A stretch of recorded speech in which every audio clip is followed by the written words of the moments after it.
Hello and welcome back to RageGamingVideos and a new Elden Ring build video. This one has been a long time coming due to the weapon I hold in my hands. Of course, this is the Death's Poker. I've always thought this weapon is a good weapon and rated it reasonably, but every time the intelligence tier list comes up, people say that I rate it too low. So I've come back to make a new, more functional, more meta build to see how I feel about it in both PvP and PvE. In PvP, I've found it a really fun long-range harass option with the fire, with some vulnerabilities, with its slow animation, but big damage potential when played and used correctly. On the other hand, in PvE, this is just stupid. I'm honestly blown away by the damage we're seeing in PvE. A single use of the Ash of War can kill some of the bosses in New Game Plus, which is insane. So it's been very fun to use, especially with the buffs of 1.09 to its weapon type, Greatsword. They increase the speed, range, and recovery time of various attacks, so it's feeling smoother and faster, using it in single one hand like so, or working it into power stance like we do in both sides of the content. With that introduction though, let's begin with PvP.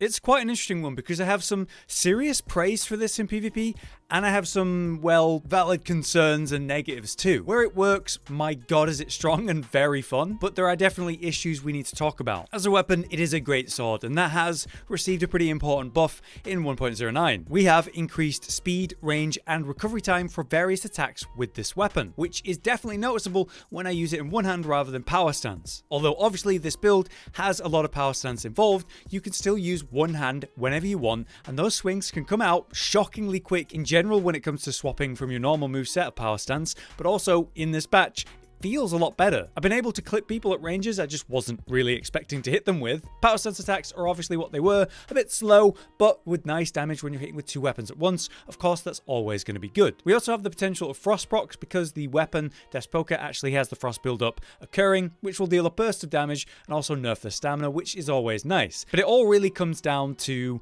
the Ghostflame ignition, the Ash of War of Death's Poker, which has three parts to it. You'll stab forward, and there'll be a fire tick during that, dealing small damage in PvP and not really staggering often. Then you can choose to either do a light or heavy, and the light is what sends out the fire in a nice wide and long line. That fire will then persist for a shocking amount of time and deal great tick damage to anyone that stands in it. What's really cool about this is that it creates area denial. This can be incredible in, say, free-for-all or a team battle, but is useful in duels because it creates a space for you to stand in and then maybe cast some spells or chug a flask in a sort of safe way. You can also free aim it, so rather than lock on, just send it to your left or right when they're trying to run and avoid the auto lock and catch people out, and I often do. Simply spamming this fire over and over creates such pressure that they're trying to avoid, and if they get any ticks of it, you kind of annoy them so much they end up rushing in, which is where you can send them a nice power stance attack for their efforts, or maybe go for the explosion on the heavy attack. So the heavy attack version is that explosion itself, and the radius and damage of that is pretty respectable. It often catches people, especially if you play some mind games, like if you're tricking them.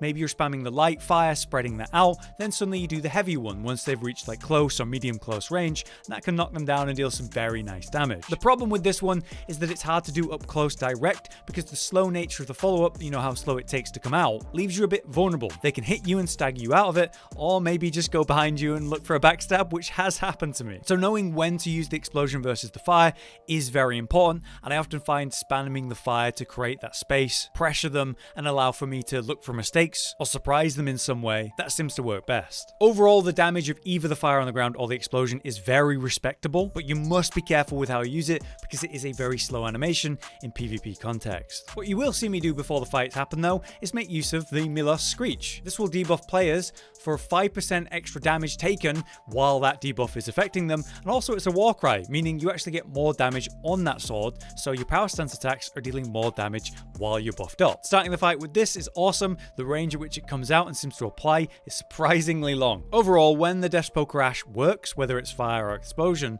it really works. It ticks and deals good damage. The range of either is impressive at that. The problem is just how slow it comes out. So if anyone sees what's happening and reacts fast enough, they can interrupt you, stop you, or backstab you, which is terrifying. I would suggest higher poise armor than what I'm wearing in this footage, which we will talk about in the build explanation part. This allows you to actually trade intentionally and not be interrupted during those animations. On the other hand though, we have PvE to think about, where this truly has impressed me. There's a lot of setup with this build and situation. We have a weapon Golden Vow, we have Terra Magica to put on the ground, we have the Milos debuff to put on, which instead of 5% is now 15% damage increase in PvE, which is insane. And then ideally, you want to put the fire on the ground under the boss, and they stay in it, and then do an explosion. That concept takes a bit of time, but the setup is well worth it. The damage the fire does on its own blew me away. I did not expect it to hit as hard as this, even with all of this setup. Just using the fire alone is more than reliable. It's incredibly powerful. But if you do combine that with, say, an explosion while they're standing in the fire,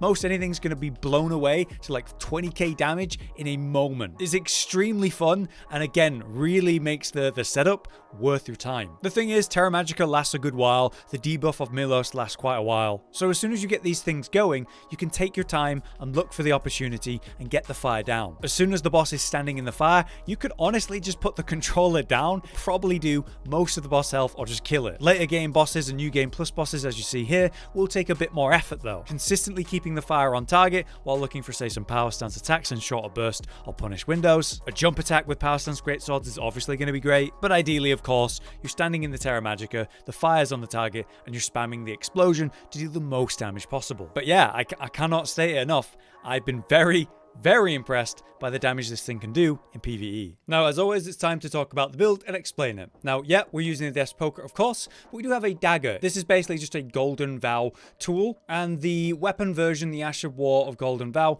is actually weaker than, say, the incantation, but it doesn't require 25 faith, so it's definitely worth it to sneak into the build. Since we don't have overly high intelligence in the build, we have the Carrion Glintblade Staff, which just requires 22 int to use, and then our offhanded Sword of Milos for its Ash of War, and also the passive FP Restore. Now, we are running the full Spellblade set in both sides of the video. Each piece of this makes you do 2% more magic damage with your weapons, and that's very nice, but actually in hindsight, which I may have mentioned in the PvP section, I would drop all of this and wear as much poise armor as you can get away with so that you can secure the Ash usage if an enemy actually walks up and hits you during, but this is definitely what you should wear in the PvE set. For talismans, we have Shard of Alexander for more Ash of War damage, of course, Erdtree's Favor for a little bit of health and equip load. I'd swap this off in PvP for Great Jar's Arsenal to get more poise. We have Carrion Filigree Crest, of course, to make the FP consumption cheaper, and the Bullgoat's Talisman for more poise, which actually get the Ash of War off. Although in PvE, to maximize your damage, you'd want to wear the Magic Scorpion Charm for a better magic attack. When it comes to the Flask of Wondrous Physic, the Cerulean Hidden Tear is really nice for 8 seconds of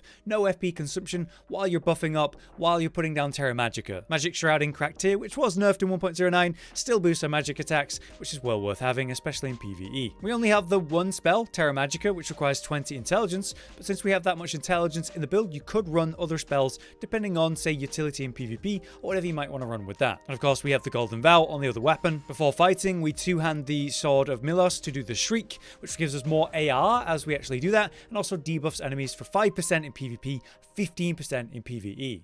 When it comes to the stats then, we have 60 Vigor, 16 Mind, 15 Endurance to not be overweight, 22 Intelligence to the bare minimum, then we push our Strength and Dex as best we can. It scales better with Dex overall, but I found these numbers were actually the max AR I could get with the stats that I have, 56 Dex and 44 Strength. But there you have it. That is our Death's Poker build for 1.09. I've been pretty impressed with it overall, where it does certainly shine in PvE to a pretty staggering level. I have found that it does take a bit of finesse in PvP, but like I said, with some adjustments to the build, maybe a lot more heavy armor and poise, you're going to get away with actually using the Ash of War more consistently without being interrupted. Still, the potential of spamming fire everywhere and really setting the pace of the fight is insane, and obviously it's going to be great in free-for-all with that in mind. Will this raise its rankings in the tier list of intelligence? I'm thinking with how impressed I was with its PvE DPS, I'm thinking yeah. For now though, that is the build and video. I do hope you've enjoyed it. If you have, don't forget to hit like. I've been Hollow, you've been you. Thanks for watching, and we'll see you next time.